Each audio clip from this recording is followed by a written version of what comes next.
Aujourd'hui, j'ai mis mon frère au défi de répondre à un quiz sur l'histoire mormone. Mais attention, c'est pas un quiz comme les autres. J'ai mélangé des faits historiques complètement absurdes avec des inventions sorties de mon cerveau. Son but ? Deviner quelles affirmations sont vraies et lesquelles sont fausses. Et pour corser le tout, s'il est trop bon et qu'il prouve qu'il est une vraie pionnière de l'histoire mormone, il remportera un joli cadeau. Alors, est-ce qu'il va mériter cet honneur ou pas ? C'est ce qu'on va voir tout de suite. Aujourd'hui, on est avec mon frère, on va jouer à un jeu. Je vais poser des questions qui sont toutes plus farfelues les unes que les autres, sauf qu'il y en a qui sont vraies et d'autres qui sont fausses. À toi de deviner lesquelles sont... Regarde pas. Allez. Alors, première question. Joseph Smith a-t-il affirmé qu'il y avait des habitants sur la Lune, qu'ils étaient très grands et qu'ils s'habillaient comme les Quakers? Je me rappelle plus les détails de s'ils étaient très grands, mais le reste oui, ça c'est vrai. C'est ça, je crois qu'il disait qu'il faisait en moyenne 1m83 ou un truc comme ça. Ouais, c'est possible. Alors, et ça a été enseigné par Brigham Young et rapporté par William C. Bennett. Ils ont enfoncé le clou en fait. À l'époque, les gens pensaient qu'il y avait des gens sur la Lune. C'était voilà, une croyance commune. Juste lui, on a rajouté une couche, parce que de toute façon, c'est très bien qu'en disant n'importe quoi, c'est très petits allaient l'écouter. Voilà. Et en plus, il y en a souvent des contradictions dans l'église, mais c'est pas aussi. Enfin, ça change pas aussi rapidement en général. Quand il y a des changements de doctrine, des changements de. C'est-à-dire qu'à un moment donné, on est allé sur la Lune, donc. C'est pas faux. On a bien vu qu'il n'y avait pas un chat. Question numéro 2. Joseph Smith utilisait-il une pierre de voyant et Oliver Cowdery une baguette de sourcier pour recevoir des révélations? Oui. Attends, Oliver Cowdery, est-ce qu'il l'a vraiment utilisé? Je sais qu'il en volait une baguette de sourcier, mais c'est possible qu'il l'utilisait aussi. Ouais, il en avait une. Il en avait une d'ailleurs, je crois que c'est plus ou moins mentionné, une histoire de bâton dans les Écritures, il faudra chercher ça. Mais je me demande si dans les doctrines de l'Alliance, il n'y a pas un moment donné où il parle d'un bâton. Il faudra lui vérifier. Mais oui, Joseph Smith utilisait sa pierre dans le fond de son chapeau, comme tout le monde le sait. Et Oliver Cowdery avait une baguette de sourcier pour recevoir des révélations parce qu'il était jaloux de Joseph et sa pierre. Pauvre bichon. Question numéro 3. Les Mormons croient-ils qu'il y a une planète appelée Kolob, qui est la plus proche du trône de Dieu?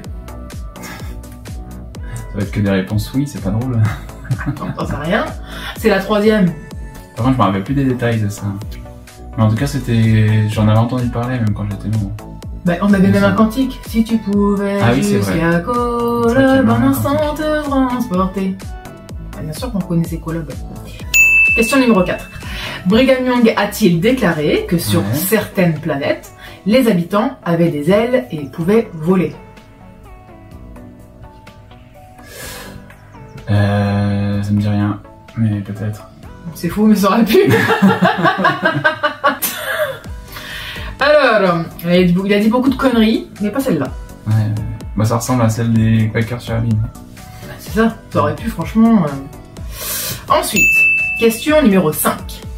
Joseph Smith a-t-il traduit un vieux papyrus égyptien qui s'est révélé être un manuel funéraire et non un texte sacré?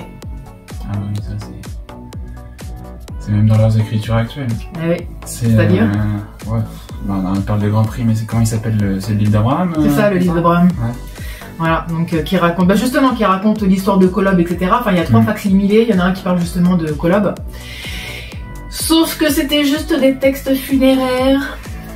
Enfin bon, bref, c'était un truc complètement classique à l'époque de l'Égypte où ils faisaient les momies et machin. Ouais, j'en ai parlé de ça à des membres après être sorti de l'église d'ailleurs. Et alors? Bah, ils rationalisent, hein. Ils savent bien, ils voient bien que c'est des conneries, mais du coup ils disent non, mais du coup c'est pas une traduction directe, il s'est juste servi comme support pour avoir sa propre interprétation, machin, alors qu'en fait ça n'a rien à voir. Mais...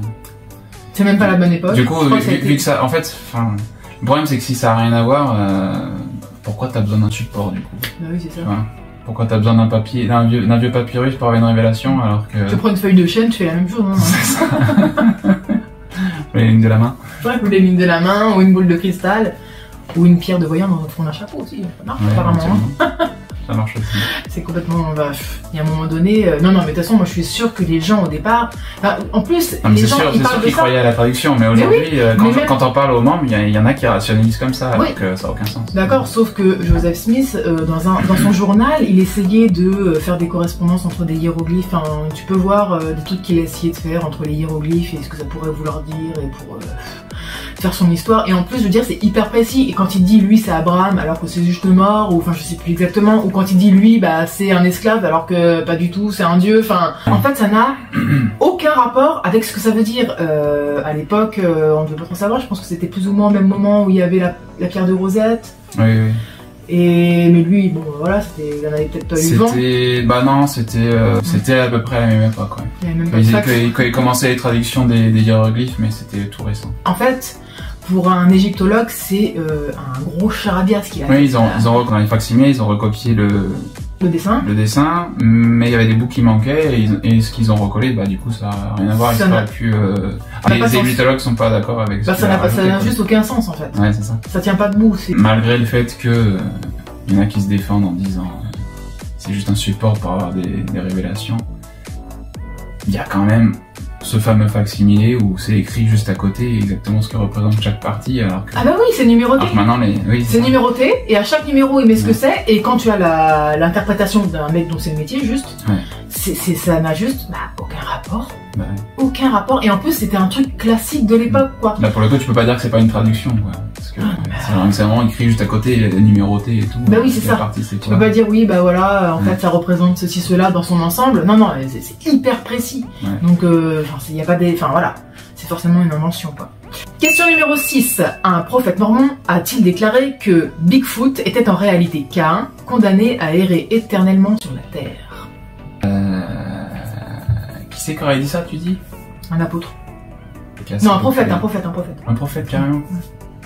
Je sais que la rumeur existe, je sais que c'est populaire chez les mormons, mais alors que c'est un prophète qui l'a dit, je sais pas. Mais je répondrais quand même oui, parce que ça me dit quelque chose. Oui, alors c'est un prophète, je sais plus, non pas un prophète, c'est un apôtre qui aurait fait une rencontre avec un mec tout poilu et avec qui il aurait discuté et qui lui aurait dit qu'il était Caïn et qu'il ressemblait à Bigfoot, etc. Ouais. Mais ça a été repris dans le livre Le miracle du pardon de Kim Ball. Donc Kim Ball en reparle, même si à l'époque quand il a écrit le bouquin, je crois qu'il n'était pas encore prophète, je pense qu'il était apôtre. Donc, il est devenu après prophète, et il parle de ça dans... Chez les mormons sont considérés presque comme des prophètes. Ah bah actuellement, dans la théologie mormone, on les appelle aussi les voyants et révélateurs, donc c'est presque des prophètes finalement.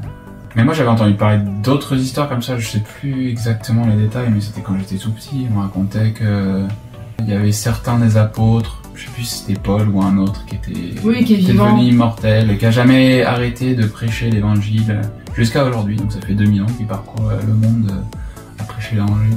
Il doit être bien vieux. Mais... Je pense qu'ils y croient encore à ça, non? Peut-être. Mais je crois que c'est nos parents qui nous ont parlé de ça. Du fait que Paul, encore aujourd'hui, il continue à prêcher l'évangile. Oui, mais de toute façon, c'est pas eux qui l'ont inventé. Hein. Non, c'est sûr. Clairement. C'est qu'ils l'ont entendu quelque part. Mais ça ressemble un peu à cette histoire de Caïn, sauf que Caïn, c'est pas pour prêcher l'évangile, je suppose, mais...